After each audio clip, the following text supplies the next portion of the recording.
Last week was our first playoff game, and my plaque psoriasis was so itchy under all my gear. Sometimes just thinking about scratching could take me out of the moment. And then my doctor told me I could get clearer skin with a pill called Otezla. Otezla apremilast is a prescription medicine used to treat adult patients with plaque psoriasis for whom phototherapy or systemic therapy is appropriate. Otezla can help you get clearer skin after just 4 months. Okay, ready for the next game. Talking to my doctor about a pill was a total game changer. Don't use Otezla if you're allergic to it. Get medical help right away if you have trouble breathing or swallowing, swelling of the face, lips, tongue, throat, or arms. Severe diarrhea, nausea or vomiting, depression, suicidal thoughts, or weight loss can happen. Tell your doctor if any of these occur and if you have a history of depression or suicidal thoughts. Live in the moment. Ask your doctor about Otezla. Call 1-844-4-OTEZLA or visit Otezla.com for prescribing info about cost, and more. The Red Apple Media Podcast Network presents This is Protecting America. Now, here's Emmy-winning journalist Rita Cosby. And welcome to another edition of Protecting America. I'm Rita Cosby.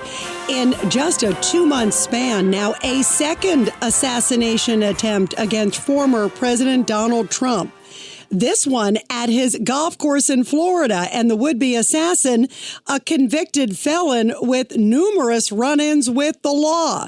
So how could this happen again? And what did the Secret Service do to protect him?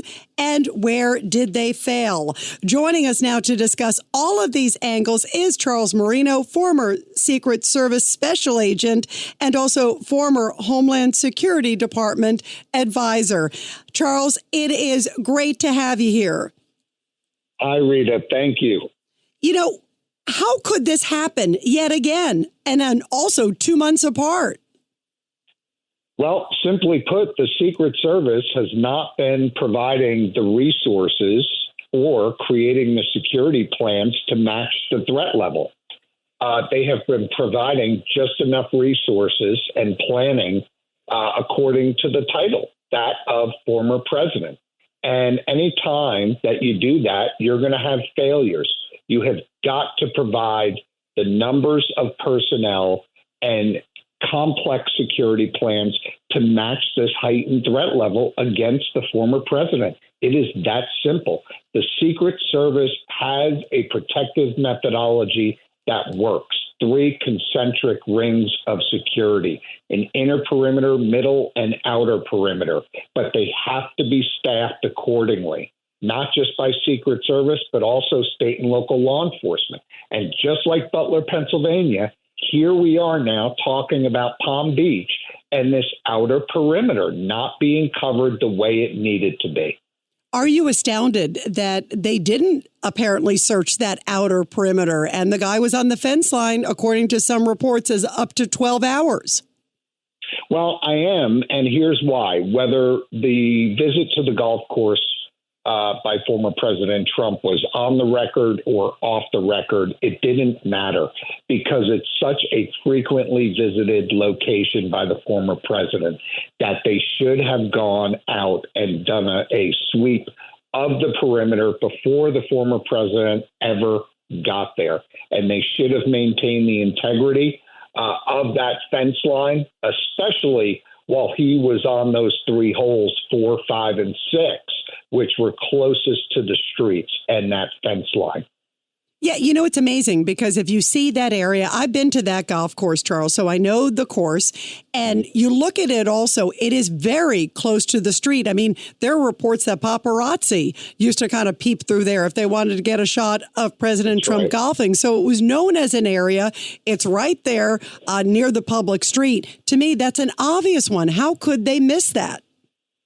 Choosing a bottled Starbucks Frappuccino drink that's all flavor and just 100 calories? Easy. Choosing between creamy vanilla, double chocolate, and sea salt caramel flavors? A little harder. Try the delicious new Starbucks Frappuccino light drinks. Look for them wherever you buy groceries. Start with Starbucks coffee.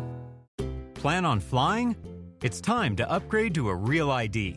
Because in order to board domestic flights, your driver's license or state-issued ID must be a real ID, or you'll need another acceptable form of identification. So don't wait. Find out how to get your Real ID at tsa.gov/Real ID. That's tsa.gov/Real ID. Or visit your local DMV. And then you'll be cleared for takeoff. Yeah, I mean, that's the question. Look, if as Ali Mayorkas, the Secretary of Homeland Security, says that former President Trump is receiving presidential level protection, well, it certainly wasn't happening last Sunday at the golf course, because if it was, the streets would have been closed, the perimeter would have been swept, and that shooter, the person that was armed, the assassin there that hid out for 12 hours, would have been discovered. And the problem was he played the probabilities. He took the chance that the former president was going to show up at the golf course, and he got it right. So you mean to tell me a potential assassin guessed right that the former president was going to go to the golf course that day and go golfing, and the Secret Service didn't? That's unacceptable. Yeah, and to me, it feels like Investigation 101 that you would check that area in particular. Thank goodness there was a very smart Secret Service agent who saw the muzzle of the gun popping through. But it's just by sheer luck that the guy didn't get a shot off. No, you're exactly right. And let's talk about that, because just like in Butler, Pennsylvania, there were successes and there were failures. Any time that inner perimeter, that full-time protection detail assigned to the former president that moves with him everywhere he goes, to include on the golf course as he's bouncing from hole to hole, I can tell you that when you see them respond like that, that means there's a failure in the overall security plan. We saw it in Butler, PA, where they had to jump on top of the former president and shield his body with theirs. And we saw it again last Sunday at the golf course, where they had to evacuate him off the course quickly when they heard the shots fired. And that's unacceptable. His protective detail, simply put, is being set up to fail because the leadership of the service are not providing the resources that are necessary. Now, they say they fixed that. They say that his protection detail now matches that of the president, which, again, I don't care what he's getting now based on a title. I want to know that the resources he's getting now match these diverse threats that he's facing. And you hit it on the head, Charles Marino, because it's not rocket science to figure out that there are enormous threats against President Trump. He probably is getting some of the most threats, if not the most, of any human being right now. To me, it's obvious that you need to give that kind of a person extra protection, correct? Well, that's right. Not only domestic threats. We know he's facing very specific threats from Iran based on the killing of Soleimani several years ago. And look, in terms of comparisons with the president, you have a president in office right now who's doing very light travel right now. He's not running for re-election. You have a former president in Trump that's also the Republican nominee, who's also campaigning, who's also very active. So look, there are differences out there. And on top of that, he's facing this elevated threat environment added on top of the threat environment we have here in the country, which is also off the charts. So he needs the protection. He's entitled to it. And the Secret Service needs to do it. And he's relying on them to do it. You know, we heard from Ronald Rowe, who's the acting director now of the U.S. Secret Service, and he was patting himself on the back and patting the agency on the back earlier this week and praised President Biden. He praised Alejandro Mayorkas, of course, who's head of Homeland Security, and Homeland Security oversees the U.S. Secret Service, as you know. I found it really shocking because, to me, first of all, it seems like they haven't given the resources, just as you said. And for him to be saying it was a success, I thought that's not a success. The guy got that close. And also, I don't think you're getting enough support. It seems to be the consensus, at least certainly not that day. No, you're right. And look, I heard him also thank President Biden and the Secretary of Homeland Security for approving the additional resources and the increased protection for the former president. And I'm the first to tell you here that that's a bunch of nonsense. He didn't need that approval. He's never needed that approval. The director of the Secret Service has the full authority to shift resources based on the threat environment. He could have easily, on his own, had staffed up former President Trump's detail to a level that it needed to be. And you also heard him say in the press conference, hey, look, now after the second time, if we need to continue to ratchet it up some more, we will. No, how about you stop with the slow increases of manpower and get his level of protection to where it needs to be today? He's playing politics. You have the former number 2 of the agency, who was just as guilty in all of this as the former director that had to resign. And now he's trying to get the number 1 job. And the fact of the matter is, he's going to pat anyone on the back that he feels he needs to if he thinks it's going to help him get the job. But in the meantime, there's been a second attempt on former President Trump's life, and that is unacceptable.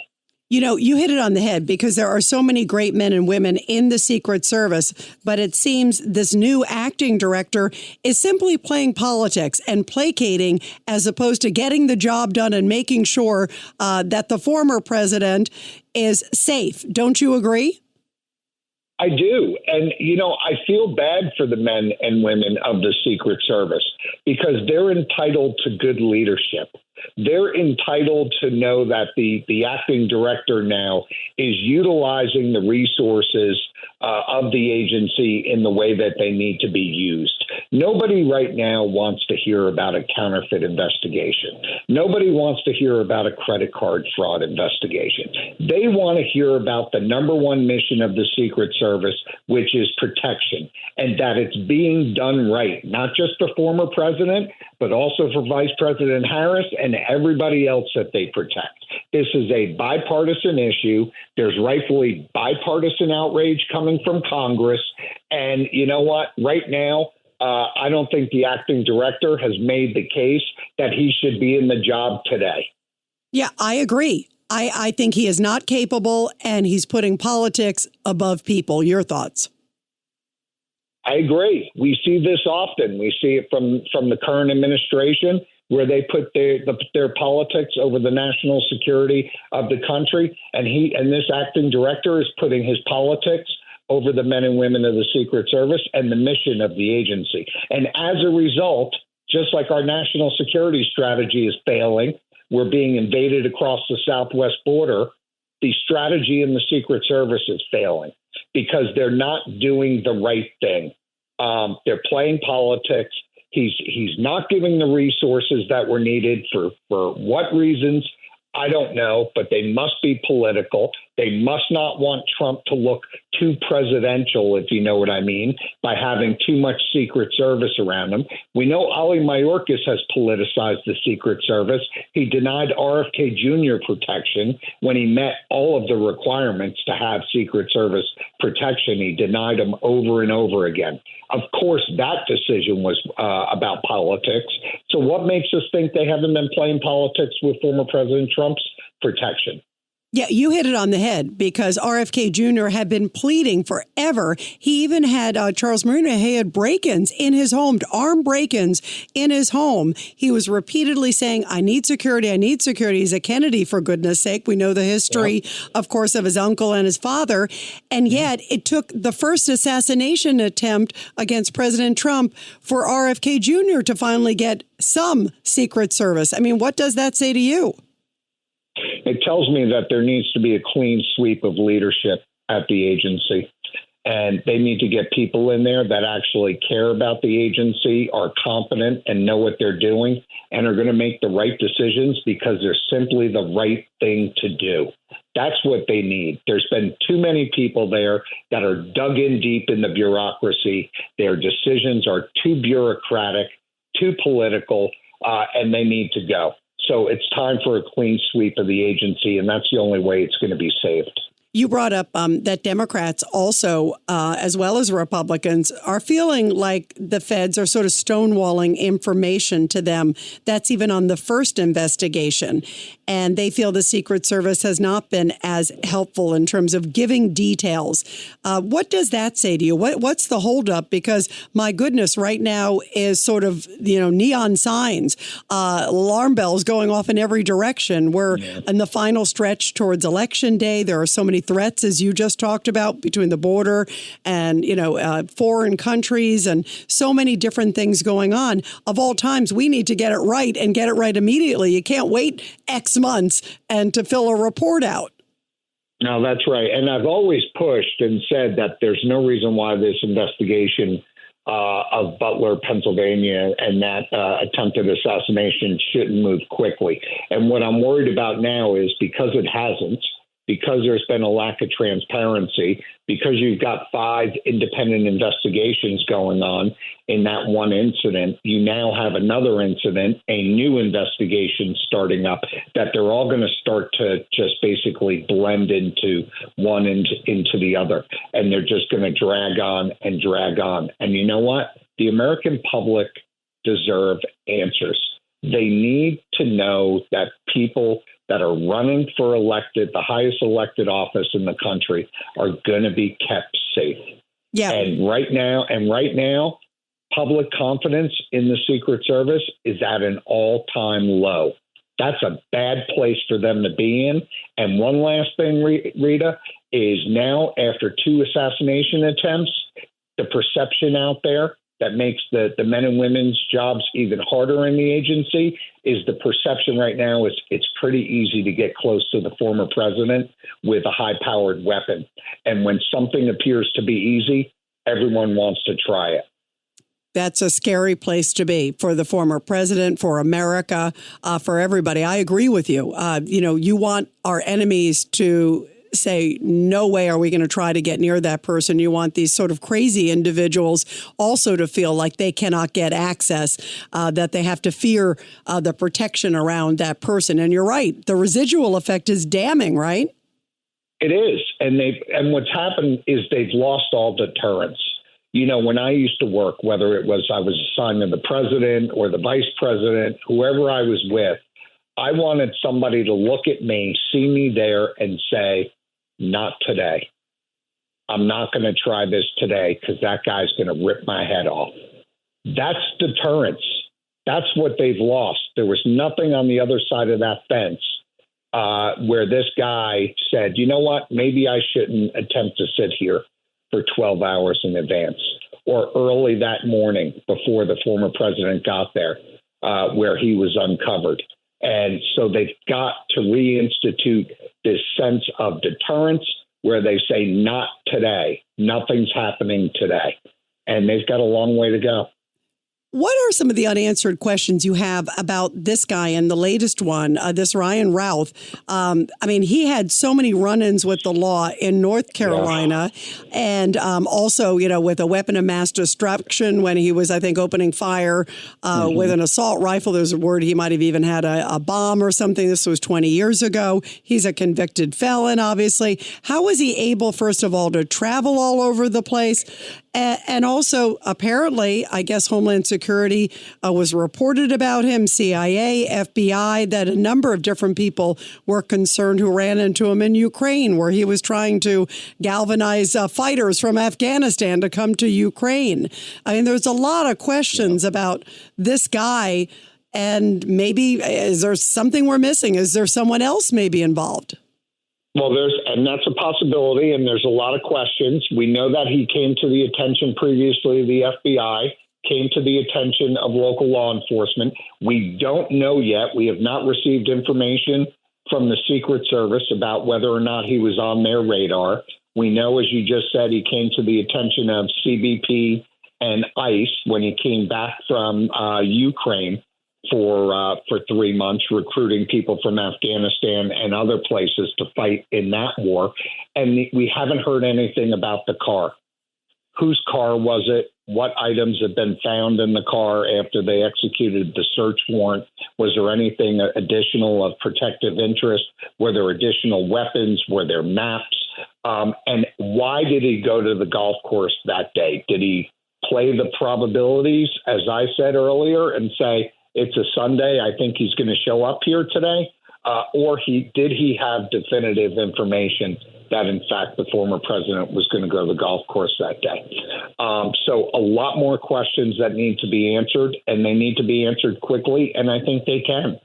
Yeah. Do you think that people will have full faith that they can? Because obviously Florida also says they're going to do their own investigation, because it's a bit of a conflict if the FBI is investigating when Florida says maybe we need to look at what went wrong too as well from the security standpoint.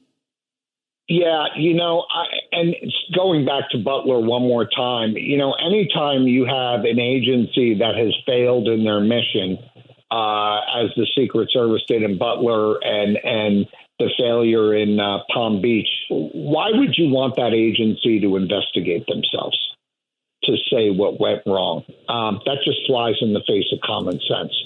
And this is why the American public are losing confidence in their law enforcement agencies, like the FBI and the Secret Service and some others. And that's a shame.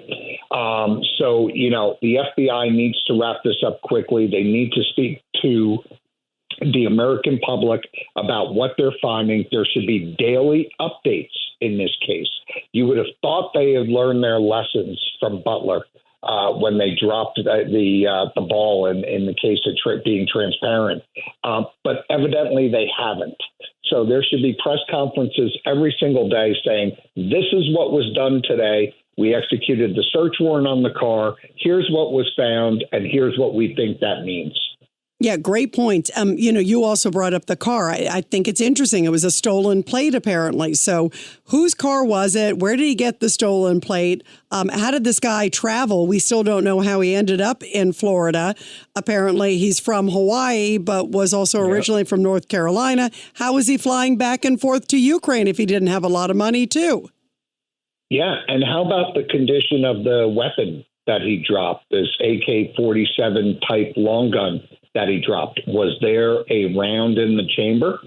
Was the gun ready to go? I mean, was he all set to carry out this attack? It appears that he was. Well, how ready was he? And, how about the GoPro? What kind of footage was discovered on the GoPro? You had somebody that wanted to film an assassination attempt. Yes, the former president was 300 to 500 feet away, but he would have been coming towards the direction of where the shooter was set up. So 300 would have gone to 250, would have gone to 200, and he would have passed right by. So this is very lucky. I'm very thankful that the agents in the inner perimeter once again showed that they're dedicated to the protection of the former president. They were doing their jobs. They should be hailed once again as heroes. But we can't rely on the inner perimeter of security closest to the former president to have to do this day in and day out. Yeah, and especially, I was going to say, and especially in this day and age where, the bad guys have a lot of sophistication and they just need to get lucky once. That's right. Absolutely. By the way, everybody be sure to subscribe and share to this really incredible podcast. Charles Marino, you gave us so many great points here and important points. And I also just want to thank you for your great service there at the U.S. Secret Service and all you do to keep us safe and your love of this country. It's really great to have you here, Charles. Thank you, Rita. Always a pleasure. And everybody, I'll be back soon with another great edition of Protecting America. And of course, you can catch me every weeknight, 10 p.m. to midnight on the legendary WABC Radio. This is Rita Cosby, and thanks for all you do to protect America.